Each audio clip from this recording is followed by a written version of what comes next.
Непријатен мирис, испукани ѕидови, влага, кров кој прокиснува, живот со две болни деца и без скршен денар. Ова е товарот кој на себе го носи Горан Ристовски од Тетовско Копанце. Семејството живее под сите човечки стандарди. Молат за било каква помош. Им треба и храна, и облека, и поправка на домот.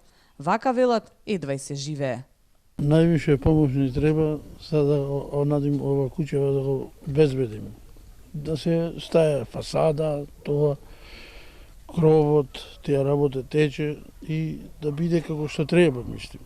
Децава со лекарства ги онадим. Немам финансија, не работам нигде. Од 20 наоѓамо, немамо динар. Порано земав ја социјална помош, ми ја допреде. И сега немам од каде.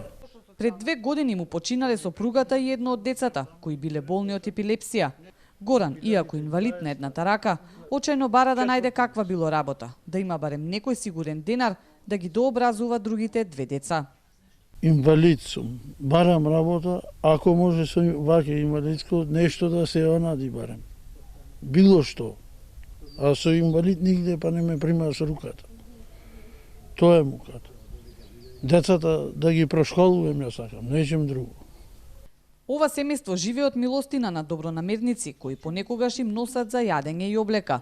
Горан очајно се надева дека неговите молби за достоинствен живот ќе допрат до надлежните. Оти со овој товар врз себе, не знае до кога ќе издржи.